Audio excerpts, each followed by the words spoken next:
I tell most people ignore the media, like really ignore the media, because for me, they're one of the easiest ones to fact check. Yeah. And I do it every day. Here, I'll give people a little secret of mine. I get a lot of my ideas. I actually get them from the media, from the CBC, from CTV, from groups like that. I scan Mhm. what they're talking about, but what I find most of the time is they're either glancing over a topic or they're spinning a topic. Yeah. So this morning I saw an article saying Bill C-79 had passed, and it was absolute garbage. But what that does is it gives me that little impetus to go dig deeper. So now I just got the idea from the media. I don't even credit them for anything they did. I just go on my own. I do my own thing. So I reported on Bill C-79, what I think it really means. And then most of the information, this is the best part. Most of the information that I get comes actually from the government, which is a frustrating thing for me. The government actually has all the tools necessary to be completely transparent because the data's there. But now I can see how they're trying to suppress the data because they're trying to hide it to be non-transparent.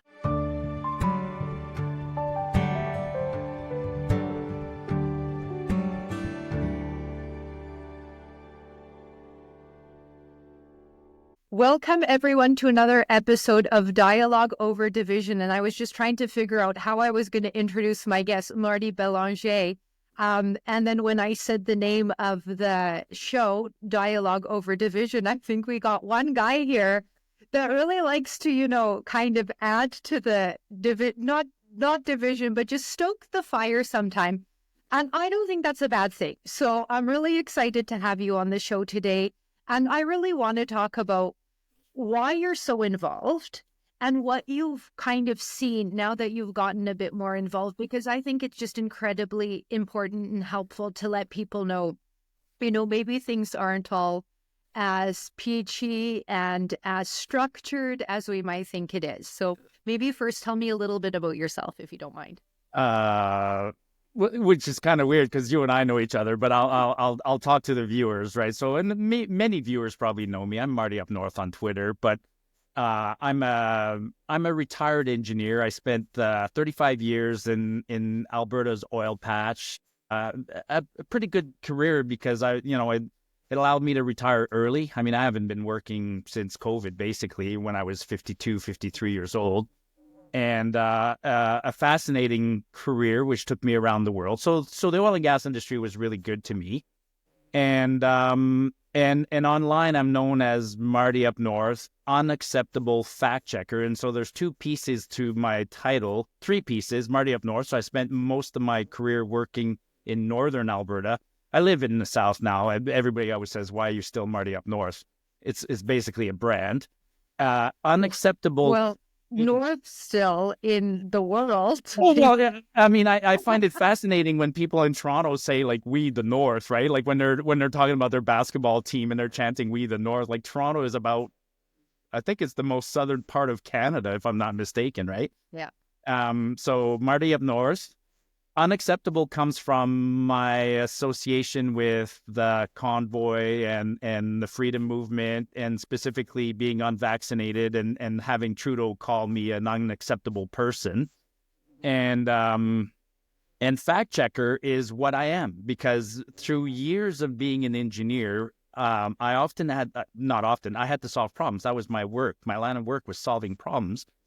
But before I solved problems, I always made sure that I understood the problem first before diving into solutions. And one of the things I learned over time, quite early in my career, is that nothing's ever black and white. Nothing's ever the way it seems. There's always two sides to a story, and so that's where that's probably what I do most of on Twitter is I fact checked, which for me these days in Canada, it's like a daily occurrence, because there isn't a morning where I don't wake up and I get online and I look at a couple of things and I immediately go, wow, that makes no sense. Yeah. So yeah, that's what I like doing. Well, so much to talk about there, but just on the fact checking, we've heard so many people blame this person or that industry or that government official. And after these last 10 years, maybe, I think in the end, what I've come down to is that the person or the entity I would blame the most is the media, because they had a job and a responsibility to hold the government to account, to check the facts, and they became mouthpieces. What do we expect elected officials to do, to kind of promote their brand, what they're trying to accomplish? So of course you're going to see that. But the whole point of media is to keep them in line. And I think that's been the biggest failure. Well, yeah. So now you're really talking my language. And so in my sort of simple view, there's 5 pillars to a democracy like ours. And maybe that's in your book, which is on my night table, which I will get to finish reading. But so for me, the 5 pillars are the voter, first of all. Yep. Then there's government. And when people say government, I mean specifically the ruling side of government. So in our instance, for instance, the Liberals. Then there's the opposition. Then there's the media, and then there's the informed subject matter experts, the lawyers, the accountants, and they each have a role to play, right? And our democracy is very, I say our democracy is fragile, but it's also very scary, because democracy is the rule of the many, right? And so the many can vote. So all 5 pillars to me have failed in the last several decades. The voter is uninformed. The government, I think, is out of control. The oppositions aren't doing a very good job. And as you pointed out, I think the media are not independent enough in this country in particular to do their job, because the media's job, like you said, well, actually, let's go back to those 5 pillars just real quick, right? The voter votes, the government makes the policies, the opposition holds the government accountable. The media is supposed to report on what all government is doing and help the voters be educated. And the independent experts are supposed to vet policies and provide input to make sure that, we're going down the right path. So I think I play a role in 3 of those. I'm a voter. I work to educate voters. So I substitute for the media in a lot of instances. And I still act as a fact checker, as an expert on, I scrutinize policies. Yeah. Yeah. So incredibly, I don't get paid for any of it. Right? And then people still demand that you do more, and then hold you to account more than they do government or media. I find that all of the time. Frustrating. It's a topic I've talked about many times. Absolutely. In my instance, when I make a little mistake, like if I report on, I don't know, the budget, and I make a small mistake, I have people coming down my throat on, you made a mistake. I'm like, please turn that same energy to the government, to Freeland, to somebody else. Yeah. With the $60 billion deficit budget, as opposed to, your small mistake. No, I find that incredibly frustrating. I feel people demand my attention as a private citizen so much more than they do their own elected officials. And so this comes to a question, because I came to the conclusion with you about the media, but that wasn't something I came to quickly, because I also wasn't sure if, was it the electorate's fault for being uninformed? Was it the government officials' fault for not engaging their citizens? And I went around, is it the chicken and the egg situation? Who really is at fault? And that's why I said, if there was one entity, it would be the media. But I think they all play a part, as you were saying, too. They're all foundational. Well, I'll tell you, the media, I tell most people, ignore the media, really ignore the media, because for me, they're one of the easiest ones to fact check. Yeah. And I do it every day. Here, I'll give people a little secret of mine. I get a lot of my ideas. I actually get them from the media, from the CBC, from CTV, from groups like that. I scan what they're talking about. But what I find most of the time is they're either glancing over a topic or they're spinning a topic. Yeah. So every morning this morning, I wasn't aware, for instance, that yesterday there was a vote in the House of Commons and Bill C-79 passed. I kind of knew it was coming. But anyways, this morning, I saw an article saying Bill C-79 had passed, and it was absolute garbage. But what that does is it gives me that little impetus to go dig deeper. So now I just got the idea from the media. I don't even credit them for anything they did. I just go on my own I do my own thing. So I reported on Bill C-79, what I think it really means. And then most of the information, this is the best part. Most of the information that I get comes actually from the government, which is a frustrating thing for me. The government actually has all the tools necessary to be completely transparent because the data is there. But now I can see how they're trying to suppress the data because they're trying to hide it to be non-transparent. Anyways, I ramble, but I don't trust I still use the media because they have a role to play. The media has like CBC, for instance, like it or not, they have thousands of people working for them. Yeah. So they're glancing and finding little stories. But what I find misleading on their part is how they're spinning some of the stories. Oh yeah, 100%. I just commented yesterday on it was Global News when they said that postal workers have to work in extreme weather conditions. It's like, okay, what about everybody else? Like, it's just so silly. It's laughable now. But it's interesting you went to transparency because that's where I was going to take it. And you said you find it frustrating when it's from the government information. Then that's actually where I wanted to go is, well, it's interesting because we live in Alberta and we have a conservative government who I've heard you comment online that they aren't, also as transparent as we would like. Federally, it's the Liberal Party, and you're saying that there is transparency there. But that's one thing I was wondering, like, okay, the media has been not great. If our government was just offering Canadians more information that's accessible, that's easy to view, and we can come to our own conclusions, you immediately said they were suppressing.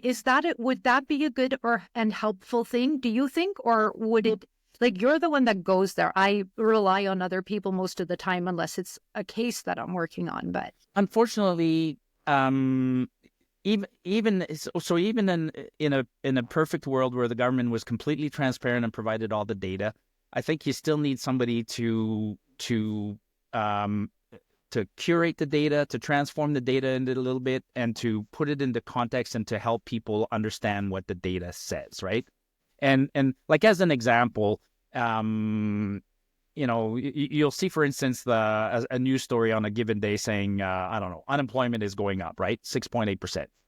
And sure, anybody can go look at the data and use the data, but it doesn't tell the whole story, right? You have to go find the unemployment data. Then you have to perhaps look at who's unemployed and what provinces is it happening. You also have to look at things like the opposite of unemployment, what's the employment number, things like that. So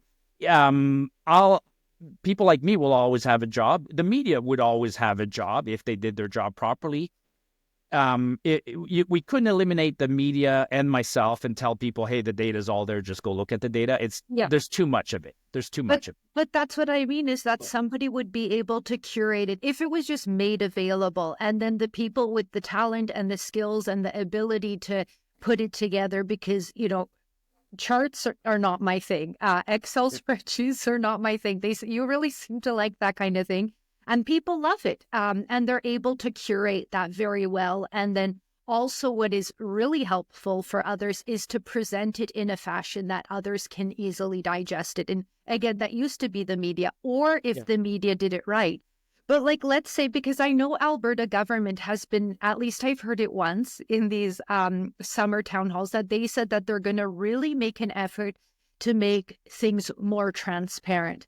And I, like, on a first glance, I think that's helpful. I don't think that's the end of the story, but this governance in secrecy that we've been seeing for way too long, that has to come to an end. It's caused so much public distrust of institutions and elected officials. I think that's the only way to bridge it, to start with. Yeah, a couple of things. So when it comes to providing data, there's nobody that beats the federal government and Stats Canada. So I'll kudos to that. I always give out kudos to Stats Canada. They do provide an amazing service to Canadians. And it's an army of, and the beauty of Stats Canada is it's an army of bureaucrats, and they're very hard to stop. So the bureaucrats at Stats Canada do their job perfectly every day. And every time the federal government tries to stop them, it's almost impossible. So we've seen that lately, Chrystia Freeland this week, like, saying, "Oh, I can't deliver the fiscal update from the fall." No, the fiscal update's been published 3 times already. It's on the website. It's on Stats Canada. I can find it. She just hasn't tabled it. But when it comes to provinces, there's a whole degree of there's a whole range of delivery, and the Alberta government is in the middle. Ontario has a beautiful source of data similar to Stats Canada.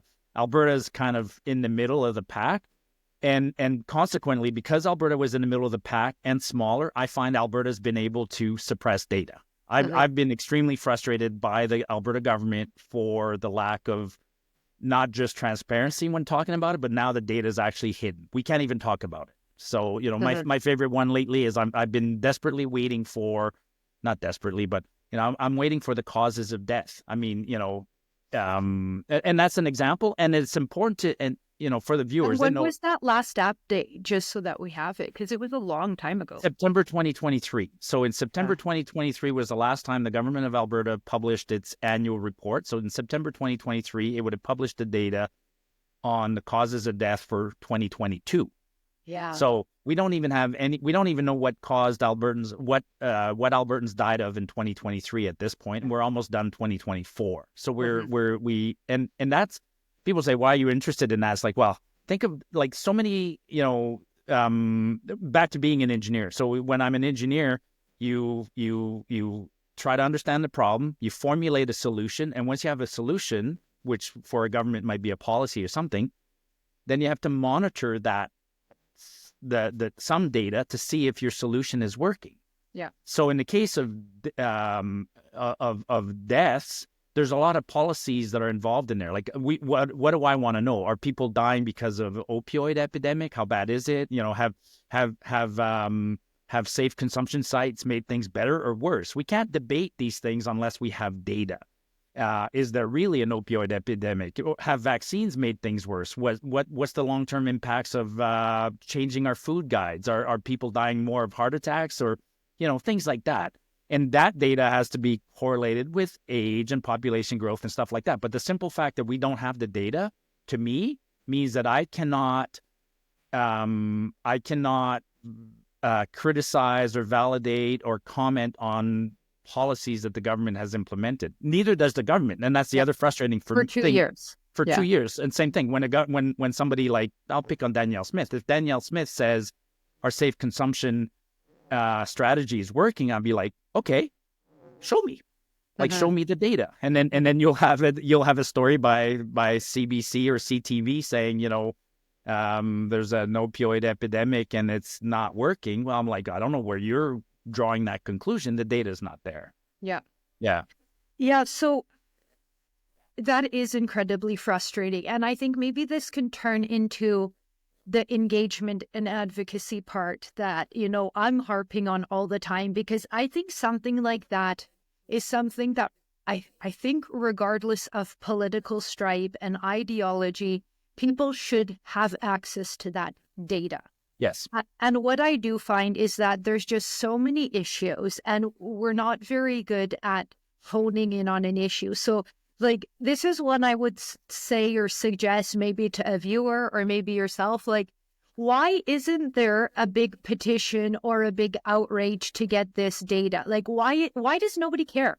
Well, so you're right. So you, as a person who seeks the truth, you just want to see the data. And I'm the same way. I just got goosebumps thinking about this because, in mind, again, it takes practice to be so open-minded that you can change your opinion on something. And so I learned that truly through practice in my line of work. If I'll give you an example. Like if somebody says the tires on this car keep wearing out prematurely. Okay. So I look into the problem, and somebody might naively say, oh, well, that's because they're made of soft rubber or somebody's braking too quickly. And all of a sudden I'm looking into it, and then I realize, no, the steering design is incorrect. So I even went into preconceived notions, and it was interesting how many times in my career that the data would contradict what I thought. And then I'd like, okay, I got to adjust. And And for me, the adjustments were, you park your pride and your hubris. You make the adjustment because people's lives are at stake, and I don't want the car crashing. But that reality for most humans is not there. People are biased. It's incredible how biased they are. It's something we all fight. And I use data, but I'm even amazed at how using, like, vaccines was an example. Like, how many people will never be convinced that vaccines, that say the COVID vaccines were harmful? It doesn't matter how much I show them the data. They've made up their mind for whatever reason. Maybe somebody took the vaccine and they don't want to admit that it was harmful, so they'll ignore the data. So just the data alone,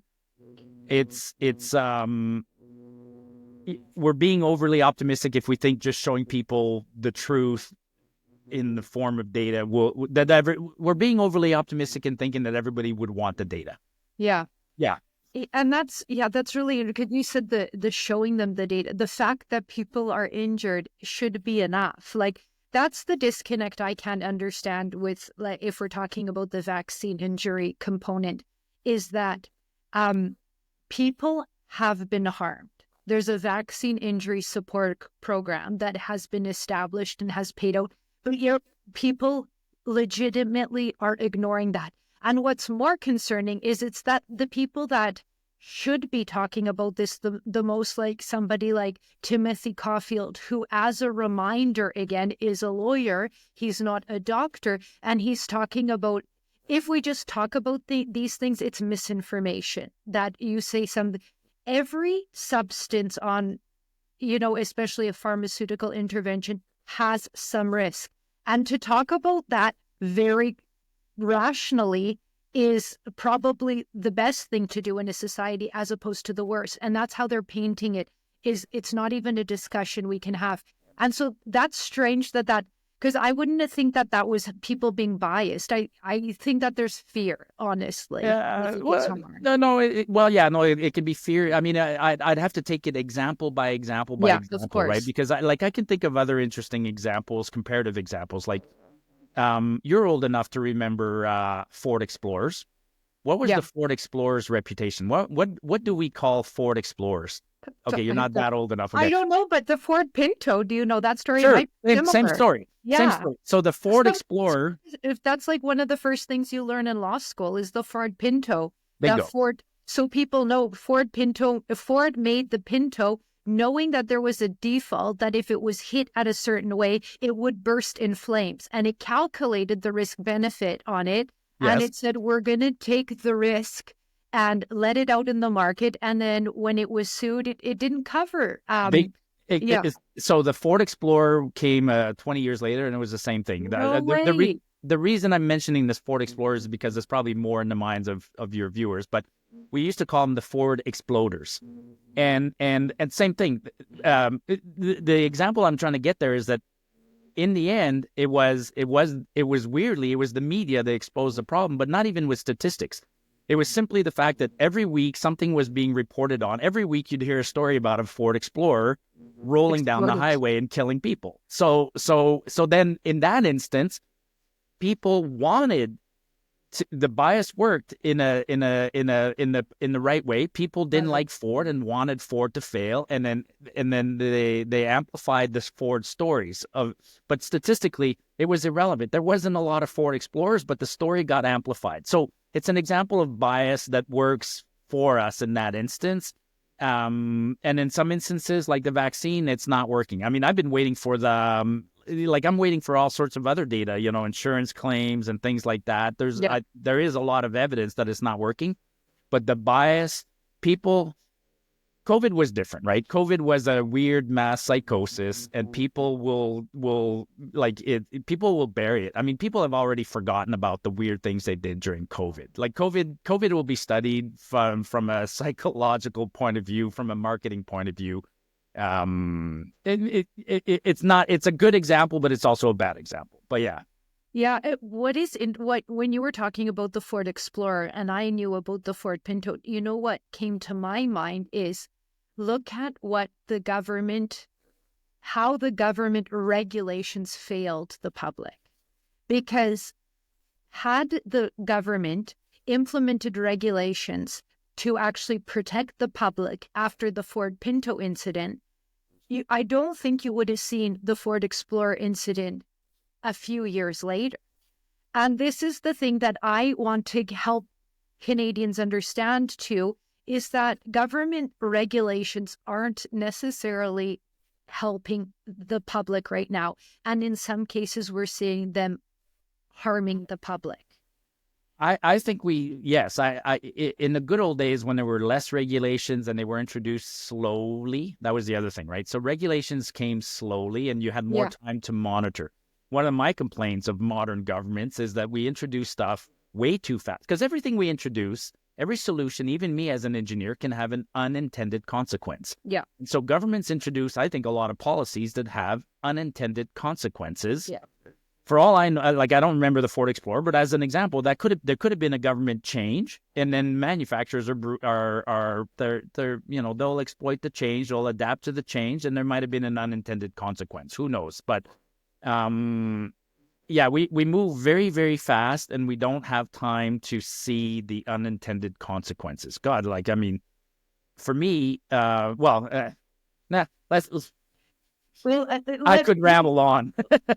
And that's fine. Yeah. And it's funny because I could see the hesitation when I said regulations. And I was thinking, obviously, auto industry, food industry, I think is a huge one. And I think we're going to see a lot of change in the United States. Where I'm going with that, though, is that things that have been labeled food and allowed by the regulatory bodies aren't even food. And so people are being deceived that is food. And these are chemicals. And let's just say what it is exactly, because this is where I have a little bit of, I'm not as pleased with for example, the Alberta government that is saying, it's choice. But it's not choice when people are actually being provided poisonous, ingredients and they don't know it. So where I think the problem is, it's become so, like everything, like law, like engineering maybe is a bit different, but everything gets so specialized that you're just looking at one chemical ingredient at a time instead of looking at the whole thing that's in the food. Like if it's just one chemical ingredient that maybe there is a little component of the food, fine. But when you add them all together, I think there needs to be a different assessment. Food, in my opinion, right now is not food when you look at the majority of what's in a grocery store. Well, it's not food, and again, it ties back to we're going to weave a weird story here, sure. But the life expectancy of Canadians has gone down for 4 years in a row now. In fact, the life expectancy of Canadians has peaked in every province except Quebec. So Quebec is still bucking the trend. The life expectancy of Canadians in New Brunswick peaked in 2012. Wow. Like 12 years ago, right? Yeah. And it's not enough. So my question, and I've been fascinated by this because I was looking at that data to see if there was a correlation with vaccines and other things. But there's more to it, right? Why is our life expectancy going down? The food we eat is garbage. I absolutely 100% agree. It's garbage. Advances in medicine have actually had negative impacts. We know this, right? I'm reluctant to take drugs. I don't take any drugs because I'm not convinced that some of them don't have really bad consequences. There's a lot of evidence that says drugs for Parkinson's disease, for instance, or let me even simplify it. Drugs, high blood pressure, high cholesterol drugs have a negative impact on our brain, and I think there's a correlation with increased Alzheimer and so forth and so forth. So. We're back to the same subject. I want to look at the data. There's been policies that have been made. And I want to bring it back to this. Policies have unintended consequences. And we have so many policies right now that we make changes in one policy without even understanding the implication it has on another policy. Yeah. And sometimes they contradict each other. You make a change that says you can't add this, additive to food. But that additive might be useful to something else. So we've banned. It's really, really complicated, and we're moving at breakneck speeds, and we're electing people who are putting solutions ahead of problems without even knowing the problems, who are being influenced by lobbyists and forces that be. Like it's like we live in a very and perhaps it's been like this throughout history to a lesser extent, but it's accelerated, and then we are witnesses to it now more than we ever were. I mean, my grandfather sitting at his desk in 1964 wouldn't have been witness to this. It would probably still happening, but he wouldn't have been aware of it. Yeah. Yeah. There's always similarities in history, but that was actually incredibly shocking. What you said is that life expectancy has gone down for the last 4 years, and it peaked in 2012, did you say? For New Brunswick. So, like 2019 for everybody else, before COVID. Yeah. So, like, honestly, if we just talk about that, like, why isn't anyone talking about this? Like, I knew it from common sense that look around. People don't look healthy. They don't look strong. They don't look happy even. Even that component. I had the opportunity to travel the world, and we say a lot in Canada, people have everything they need in Canada, yet I find that people, I just don't find them happy. They seem grumpy and mad, and, so I think that adds to it. But if there's one topic that all governments should be talking about and all Canadians should be holding their government to account, is that life expectancy has gone down since 2019. We are clearly doing something wrong here. Some people will say that it's purely. Some people. I'm on the naive side, I guess, and governments are still somewhat good and not that organized. I'm thinking that life expectancy is going down because we've peaked out on medical advances. Like I said, we're at the point where some drugs now cause more harm, and our sedentary lifestyle and our access to fat, cheap food, processed foods, and stuff like that, I think they've countered each other, and I think humans just in general have peaked out at at a life expectancy of 80. But the nefarious side of me says, and many people when I post on this say there is a nefarious side, which is some people think that the world is too big at 7 or 8 billion people, and we're better on a sustained population of 6 or 7 billion. And that the only reason we jumped above the 6 or 7 billion temporarily was the boom after World War II. So the population will settle in at 6 billion. But in the meantime, some people think there's an effort to kill us off. The evidence seems to be there. I mean, we're offering medically assisted suicide. Like MAID is a business that contributes to lower life expectancy. There's definitely a drug epidemic. There's definitely, is it nefarious? Could be.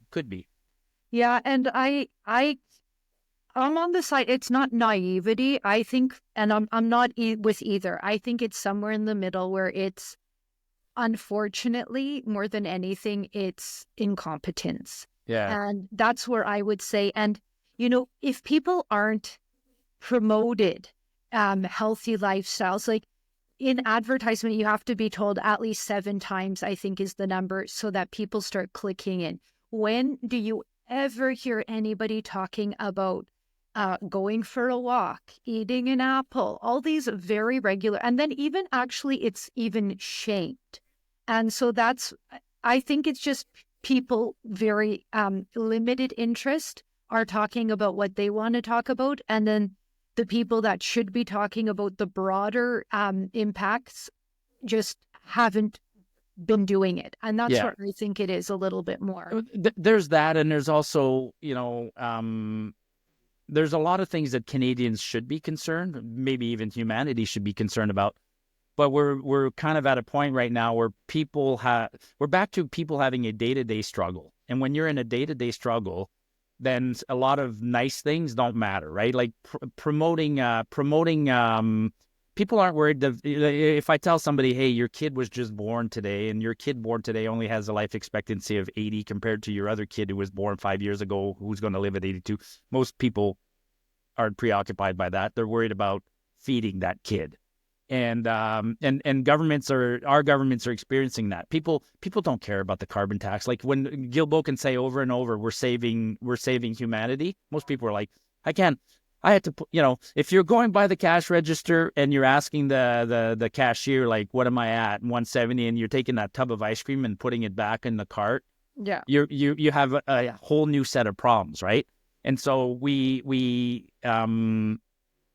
I think we're there for a lot of things. I notice it all the times. People the injustices of COVID, people don't care. Climate change, people don't care. Like the day-to-day problems of Canadians right now are literally finding a place to live, affording their rent, whether they can, people right now are nervous that if my furnace craps out in January, I'm toast and I can't afford, I'm going to run my winter tires a little bit longer because I can't afford new ones. Like, it sounds crazy, but you and I are sheltered from a bit of that because we do live in Alberta. We live in cities that are still fairly prosperous. But if you travel Canada, like I still go up north, and if you go to small town Saskatchewan, small town Alberta, small town New Brunswick, the day-to-day problems of some Canadian citizens right now, they don't even care about the announcements today. They don't care about the Bank of Canada dropping interest rates. They don't care about any of that.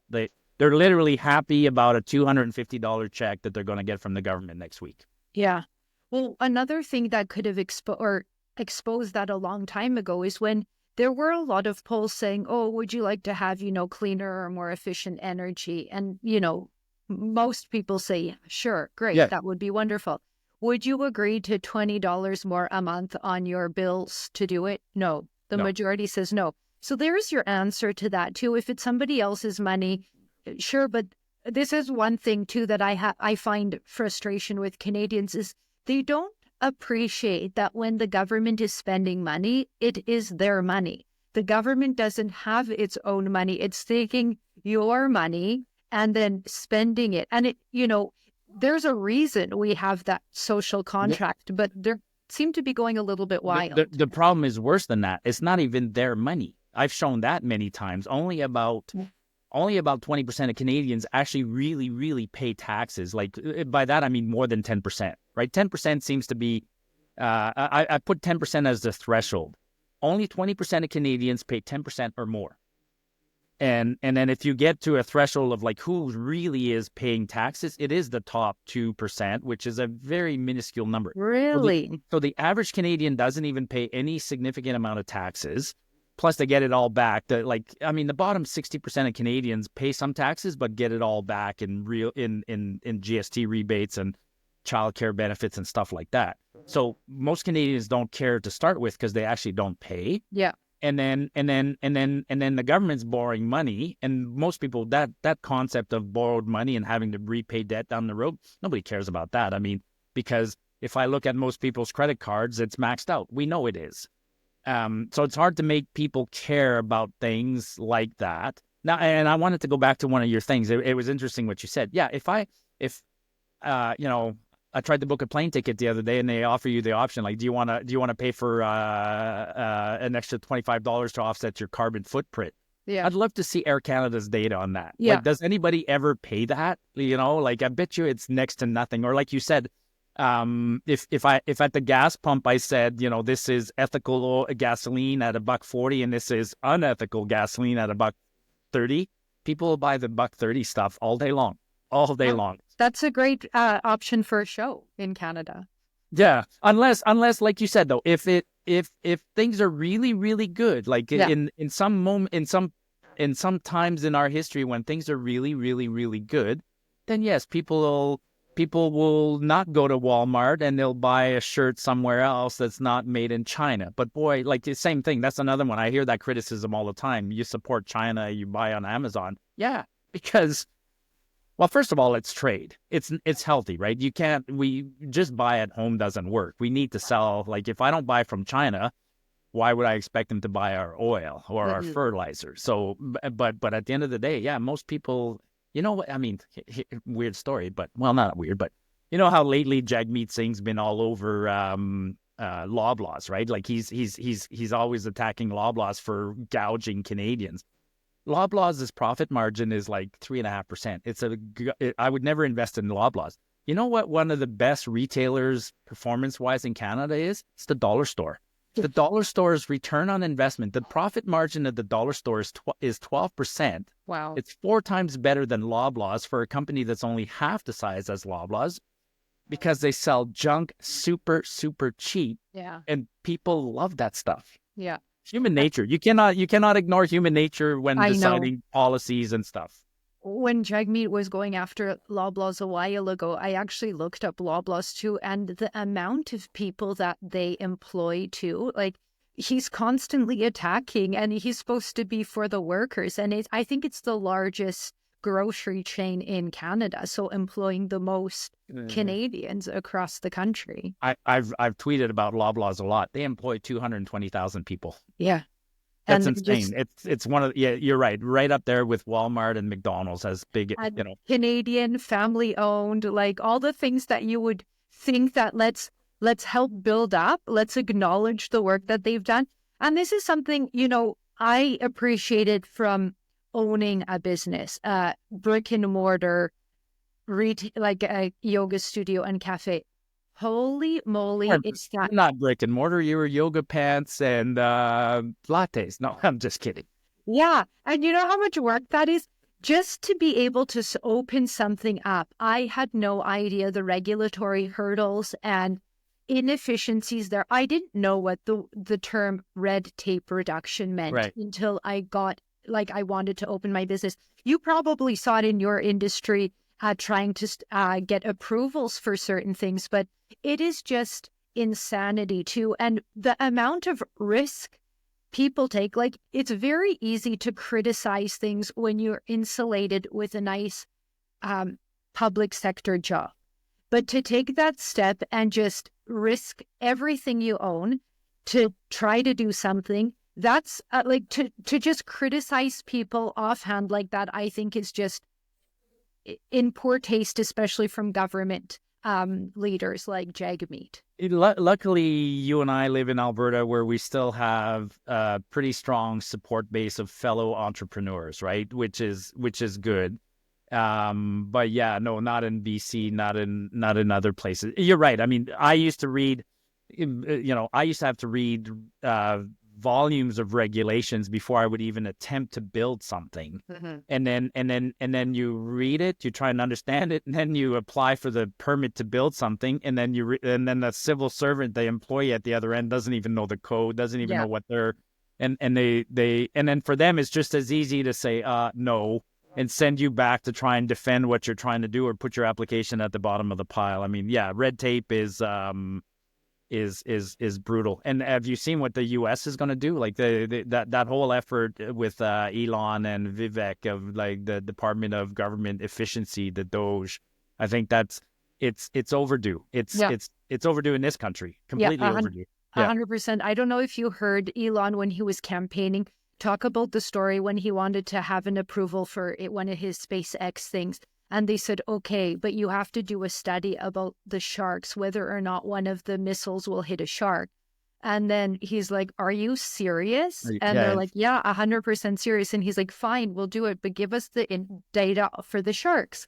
And they're like, well, we don't have it. The other department has it. And so then he's like, fine, he got it. And then he submitted it. And they're like, okay, now what about the dolphins? And so it's like, this is like, it's exactly what you're saying too. Like, I worked in Nova Scotia to build an LNG facility in Goldboro, Nova Scotia. And we did that for 3 years. I had to determine the impact on lobster fisheries, which made sense. Then eventually I had to do the impact on urchin fisheries. Do you even know what an urchin is and who eats urchins? But apparently people, like, we did that. Yeah, it's. Can I tell you a funny story? I'll tell you a funny story. Sometimes it's I needed to this, not in Nova Scotia, but in Quebec, on the island of Anticosti, we were going to drill wells, and we had a permit to frack the wells. We obtained the permit by using the government's rules against them. Mm-hmm. So just interpret the rules, and they kept trying to block us. So now we get to the point where I need water, and they're saying you can't use salt water. I'm like, okay, I'll use fresh water. You can't use fresh water. You'll have to use melt water or whatever. Anyways. They had made us drill what's called an observation well on our facility, which we were just using to observe the groundwater. And one of my guys said, hey, we could pump water from that observation well and use that to frack with. So we went to the government and asked if we could do that. And the guy said, you'll have to test the well first. I'm like, okay, how do I test the well? He's like, well, put a pump in and produce the water. I'm like, okay, for how long? He's like, you'll have to test it for 30 days. I'm like, okay. And what do I do with the water while I'm testing the well? He's like, do whatever you want. I'm like, okay, let's get a permit to test the well. We tested the well for 30 days and used all the water from the test to fill the tanks to do the frack. And the guy from the government was sitting there going, oh shit, they just used my rules against me. I'm like, yeah. I did. Yeah. Well, and it's funny too, because like, I'm not against regulation and I'm not against, craziness. I used to actually work for landowners, and so representing people when there was regulatory development, but on both sides, people were frustrated. And it was just like, let's check the box because that's what we need to do. And it was so obvious. Like, that's the thing, is if it's helpful for the public and for the environment, sure, let's do it. But if it's just checking a box, this is getting a bit ridiculous. So now, you know me, we've talked a lot about the issues, but it's about finding solutions to the problem too and getting involved. And this is another, area I'm so passionate about, because I've recently gotten more involved. I think, like most people, I was like, oh, somebody else got this. And then since I got involved, turns out, no, there's not a lot of involvement, especially with people our age. I go to constituency association meetings, and I think that I bring the average age down quite a bit. And I don't think that that's helpful if it's just a couple people that are involved. Like, I really think that there's an opportunity for professionals our age to get involved and shape our own future and the future of our kids, because it's important. And when we're kind of neglecting that, it's not good for anyone. So I know you've recently gotten a bit more involved. So tell me a little bit what you've seen, where you were a bit surprised with how things are, and where you can kind of suggest to people what to do. Yeah, I think Albertans are more involved than they used to be. Albertans are probably the least political of the provinces. If not the least, but we're there, right? We're definitely not Quebec and Ontario and New Brunswick. Like, it's just the average Albertan What do you mean when you say not political? We have a higher percentage of people in the private sector to start with. We're entrepreneurial. And we have a make hay while the sun shines mentality. It's 100-year-old mentality that's rooted in farming and other things, right? You just work, and then when winter comes around, you settle down and you hunker down for winter, and then you get back at it in the summer. So we had this seasonal work. So we have a very strong work ethic. We like working. We like working. We like small government. We don't like to be bothered, and it worked for us. So, and I think now we're becoming more involved. And I went to the AGM in Red Deer, and I spoke to the party whip, the UCP party, it's the Shane Getson. And I told Shane, I'm like, don't be proud of this. You guys actually woke up a sleeping giant. People are here not because, sure, they support you, but they're here because fundamentally they want to get involved because they don't like the overall direction that the government's going in this province. So, so Albertans are getting a little bit more involved. But at the end of the day, it will never be huge involvement because of who we are. Like people are busy. I'm a prime example of that. I couldn't have cared less until about 2014. For the first 30 years of my working career, informed, educated, understood what was going on. If you came to me in 2014 and said, Martin, do you know? Are you aware that some of your tax dollars are being wasted in Ottawa? I would have said, I don't give a shit. Don't give a shit. Look, my house is paid for. My lovely kids are running in the yard. I just bought a new pickup truck, and I can fill it with gas, and I can go hunting. So I was like, for us, it was the opposite. When times were good, we just couldn't care less. Why did I get involved? Because of 2015. We had a downturn in the economy, and then we elected Rachel Notley and Trudeau simultaneously. And instead of helping me, I didn't even want a government that helps me. I just wanted a government that gets out of my way.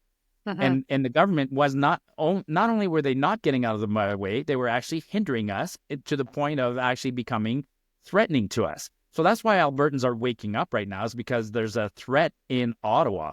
If that threat goes away, I think it'll go back. But anyways, to your question, what am I seeing? Yeah, I've been to I've spent the summer going to mostly provincial events, so UCP and NDP town halls. I must have gone to about 15 of them, and every one of them was extremely well attended. So people Yeah. had an appetite to know what's going on in person.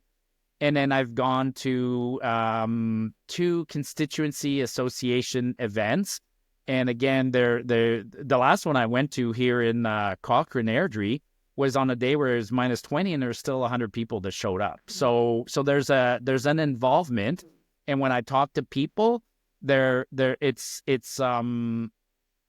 it's because of the threat of Ottawa and the bigger government. They're doing what they're doing. So some people are waking up and understanding that just voting once a year is not enough. Yeah. Once every So 4 years. yeah, but then I'm happy to see that, and you and I will keep promoting it. But do I see really young people getting involved? Not right away. And I don't think young people ever really have in the past and will. I mean, what do young people do, right? They're still, I still want young people to be naively optimistic. So like to some young people, I mean, goes counter to what you're proposing, but to some young people, I still say, in fact, I've met some young people and I've said, you don't worry too much about government. When you're 25 to 30 years old, you do more for your life by just getting yourself squared away and yeah. So that's interesting, because this is where I'm trying to make it that politics isn't divorced or separate from our daily lives. Like, I think we have to stop thinking about it as like a taboo topic to talk about dinner. It's such an integral part of our lives that, if kids between 25 and 30 are, maybe not as involved, but at least aware and talking about it, it ultimately helps them at that age, before and later. So you said something on a Spaces not long ago that we had, that you want to make politics fun. And this is something that I would love to do. And some people say to me, that's not possible, but I think it is. So this is another thing I'm trying to, how can we do it so that it doesn't seem so drab and boring and only the older people that are retired and have time to do it? I think it's cool. I think it's interesting. And why don't you think people are finding that it's interesting to shape our own future and be Actually, involved in it? Coincidentally, I had 2 sons over at the house on Sunday, and we were kind of talking about this. So maybe you should interview people like my sons. My sons they're 25 years old, and getting going in the industry, and they're so pumped about their own future and their own capabilities, and they are so entrepreneurial and conservative minded and independent that in their mind they're just going to do it, and everybody else is just in the way, and they're going to bulldoze over anybody who stands in their way, including government. So so it was interesting to listen to them. I don't think they represent everybody, but in the conversation, the other thing they were saying is that the upside for them and the rewards of being in the private sector are just too much, and they're not even remotely interested in government. Even though I talk about it all the time, they're absolutely not. It's not even in their they're just not interested in it. They find it boring. They've already established that anything to do with government is boring. So if you want to attract young people or other people into politics, you'd have to make it interesting. I think the answer to that, you need to go visit Quebec more, and you need to talk to Quebecers. We need to talk to Quebecers, because in Quebec, every political party has a active young branch. Young conservatives of Quebec, young PQ, young CAC, whatever. They're all there. They're all super active. And then it's a sport almost, and it's fun, and they talk about it on campus, and they're highly active. Yeah. But I don't know why. Yeah, interesting. I don't know why. But our kids here, no. They're They're not interested in politics. Well, when they said, I don't care, I'll even bulldoze the government, but something as simple as 40 kilometers an hour limits to drive, like they're not going to just bypass that. So they're like, are they fine with, No. They're going to get hit by a dose of reality. They're going to figure out that government is in their way. They'll Right. do that probably at 35 or at some point. So then I'm just saying that the 25 to 30-year-olds are still too optimistic, and nothing we say to them will curb their optimism in Alberta. By the time they're 35, then they're probably ripe for a little more involvement in their constituency association and day-to-day politics. So Yeah. I would say your target audience to bring the average age down is probably in the 35 to 40-year-olds, the ones who've had a taste of how government interferes in their lives. Well, really, it's anywhere from 35 to I'd say 60. We need more involvement. And actually, this is a funny story too, is that I went to Rachel Notley and the NDP hosted when Alberta first started talking about APP well over a year ago, a town hall in Edmonton. And she was there with a number of NDP people. And I went there and, I was looking at the crowd and very surprised a little bit at who was there because it was quite elderly. And somebody, in fact, asked the question, how many people here are under the age of 50? And it wasn't me that asked, it was somebody else. And I think maybe 6 out of about 200 people put up their hand.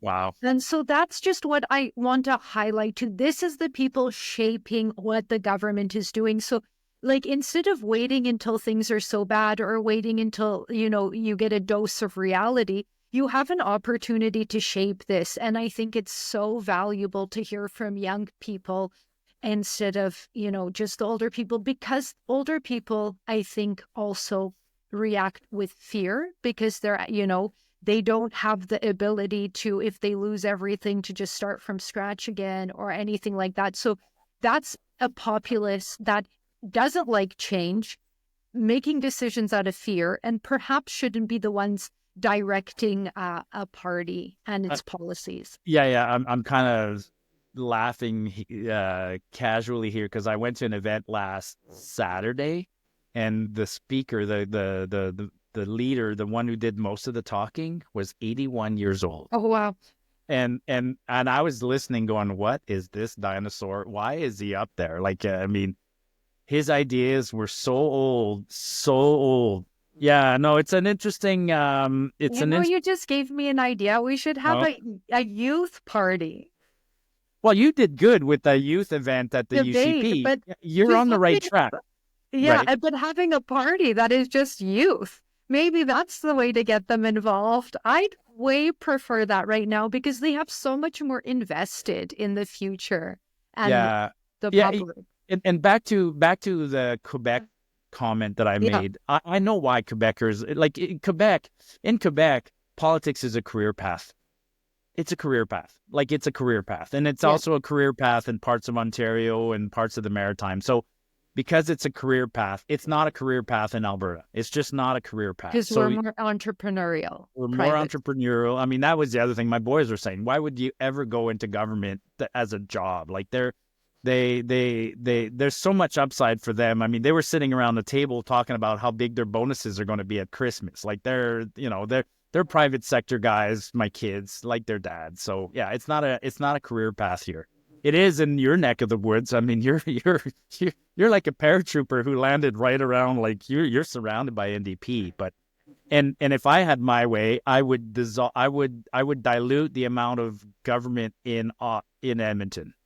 I would move some of the ministries out and just dilute it because there's too much concentrated government in Edmonton. So yeah. And I think I can't remember who was talking about it, but having like agriculture in Grand Prairie or something where it makes more sense. And I think that's an excellent. That was one of you and I were, I think we went back and forth a little while. I mean, I looked at, like, Alberta has 24 ministries to start with, right? Like that's crazy. Or maybe not ministries, but 24 ministers. And that could be pared down to immediately 18 or 17. Like we have a Ministry of the Environment, and then we have a Ministry of Parks. Well, Yeah. that's one and the same as far as I'm concerned.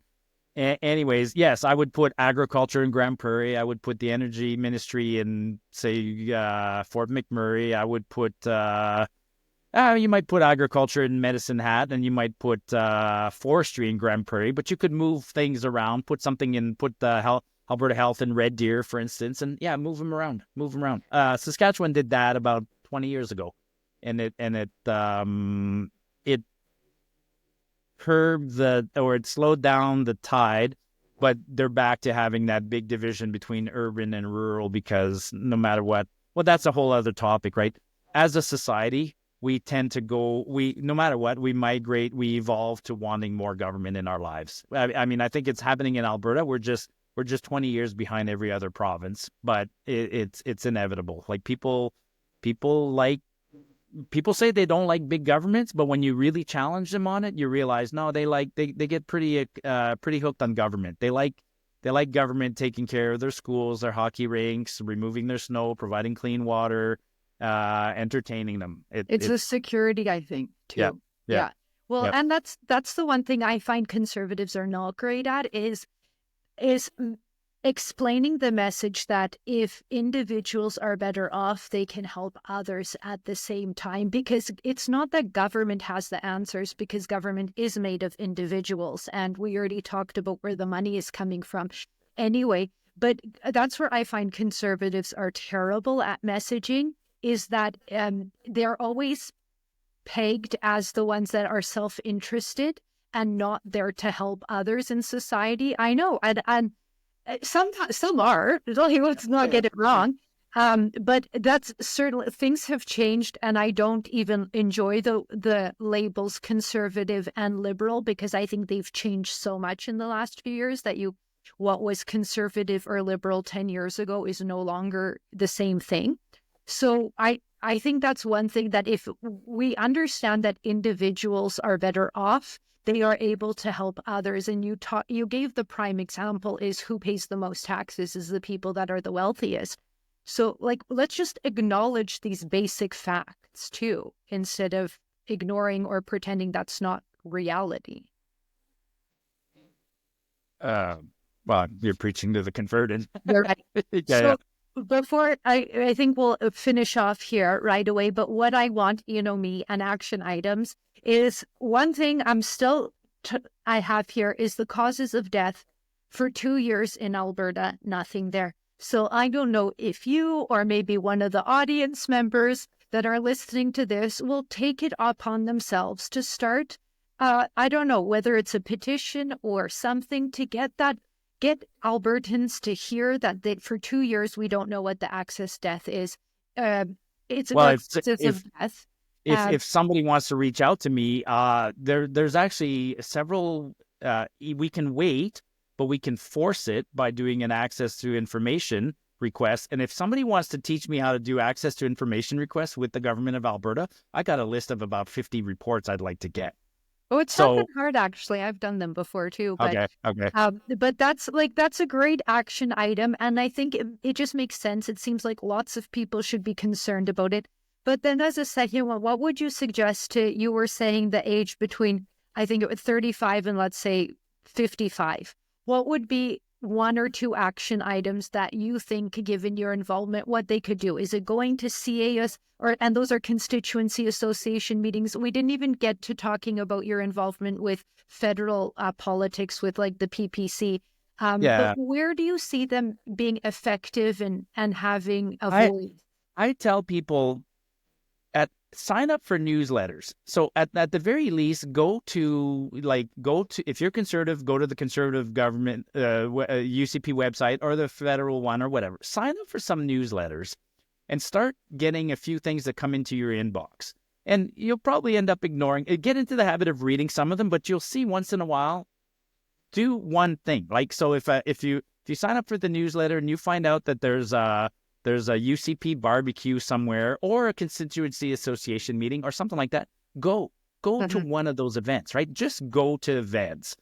And it's an hour out of your day or 2 hours, and just go to events. For parents, get closer to what matters to you. Have you ever been to a school? Have you gone to your parent-teacher meeting? Sure. Then go one more further. Go meet your principal. Go to an event at the school. Your municipal government, like every government does this. I mean, my local municipal government does like town halls where you can go and at the Legion and they provide coffee and go walk around the Legion, meet the counselors and listen to their presentation on whatever, tax assessments, future schools, the next fire hall, whatever. But get into that. They're not heroes on a pedestal. They're approachable. They're you and me. So go meet the people on friendly territory. Like you don't have to get involved necessarily at the constituency association or present yourself as for the school board and stuff like that. But at least go meet the people that are, Yeah. And then if it piques an interest, go bigger. I mean, and then do the other things. I mean, there's so many fascinating things. Yeah, and there's benefits, folks. There's real benefits. Like I'll tell you a quick story. I mean, yeah, I go to the town halls for my local municipal government. I live in the country and we're a small municipal government, but I know the tax assessor now, and I know the fire chief, and I know the chief of the fire I know the dog catcher, right? And so now if I call them because I have an issue, I actually get some pretty good resolution, and it teaches me how some of the systems work. If you can figure out how it works municipally, you'll feel way better going provincially and ultimately federally, right? So yeah, start small, get involved. Actually, they fear me now. They fear me at the municipal. No. Yeah. It's Good, like, oh because shit, get him a coffee and give him a donut and shut him up. that's the point. But I like the example you gave with the parent-teacher interview thing. Like if your kid has a problem, there's a reason that they have regular parent-teacher interviews and discussions so that you could meet face-to-face, talk about the problems. And that's the same thing with elected officials. That's exactly what we need to be doing, but we just kind of let it go. And so even when I'm trying to make politics a bit fun or cooler, I think that we could make like a parent-teacher interview on a larger scale and make it interesting and fun and cool. I think it's going to take a little bit of time, but I certainly think that there's a way to do it. Like, look at how much time we spend online talking about these things. Imagine us getting together and having like a whole forum and debate. I think it could be great and could be a whole hoot of fun. So we'll see. Maybe we'll get there.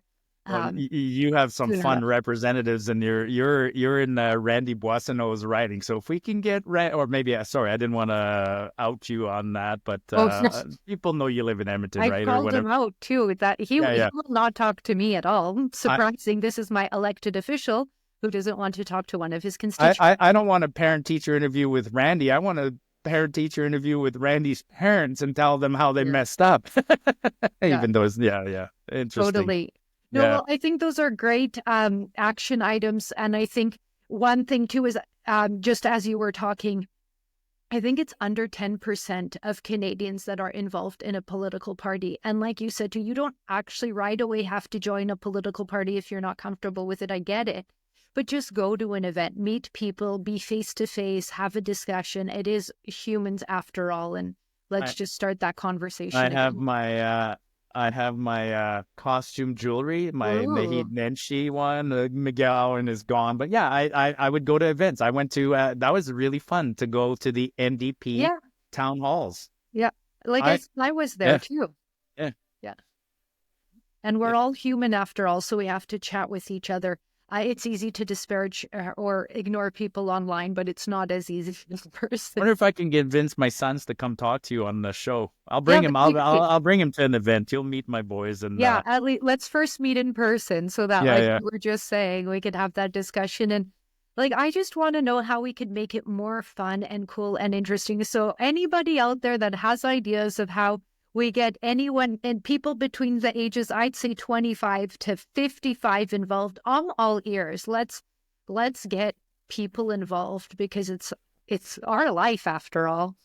So yeah, I can imagine you bring the age down in some of those meetings. So do I. Wow. Yeah, that poor guy, 81 years old. Yeah. His ideas were so like 81 years old. Think about it. If you're 81 years old, I didn't even do the math. What year were you born if you're 81 years old? You're born in 1945 or 46 after the And the world war. hasn't changed. Yeah. Awesome. That was great. Thank you so much. I think everyone knows where to find you basically on Twitter or X, Martyupnorth.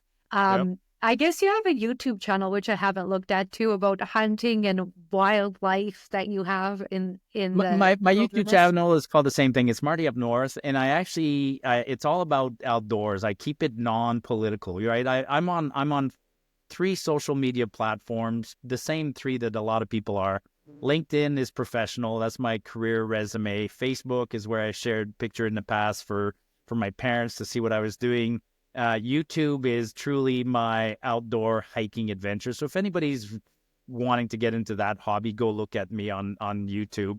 And then if you find me on Twitter, that's political blood sport, and I'm unapologetic. So sorry in advance. Well, I think we need to push things a little bit. I've said it to elected officials online. We need to fight fire with fire. We've been a little bit too, yes, please, no, thank you for too long. I like to. When you and I met in person the very first time, I think was it earlier this year or last? When did Tucker Carlson come to Edmonton or Calgary? I think it was this year, but I don't even remember. Everything is a blur. You and I had interacted online, but never met in person until Tucker. But anyways, Tucker said one thing for me that resonated for the rest of the year, which is you have to mock them. Like they're owed a certain amount of respect until they start acting outside of your own best interest and doing bad things. I'm at that point where I have no problem. Like people say, whatever. Trudeau doesn't earn my respect anymore. Neither does Freeland. Very few real politicians have my respect at this point. And so I'm perfectly fine mocking them. Yeah, well, and I even think that those that you respect, you can have a good joke and fun with them too. Like, what was it? I can't even think of the name. It's our SNL kind of thing, the Canadian version. They used to have elected officials on all the time, and they were more This respected. hour has 22 minutes or one of that's those? the one. Yeah. And they used to make good fun. Like it was healthy fun. And it's important, I think, for as citizens, for Canadians to see their elected officials not being looked up as on a pedestal, because in fact, they are public servants. So, we have to, and whether or not it's whether or not we respect them, I think we could always have a little bit of fun. But at this point, I'm with you. Like it's just out of hand. They're just not even acting in the best interest of Canadians and people. So the public. Yeah, and today I know we're trying to end it, but today was a fascinating day. I mean, there is fodder on the internet today. Like our Canadian government today at the end. 2024 is ending on a bad note for the federal Ottawa Liberals, and 2025 is going to be a very interesting year for. I think they're going to come back from a long Christmas break, and we're going to see some pretty important changes. What an interesting couple of days. Yeah, I'm with you, and Canadians have to stay on it. Yeah. So I don't know if I told you, but I do a few more minutes for the paid X subscribers, and I like to get a bit more spicy. And with you, I know that's not going to be a problem at all. So we'll just end it here for now. Thank you so much. That was I'm obviously very entertaining and fun. So thank you. You're welcome. Cheers, everyone.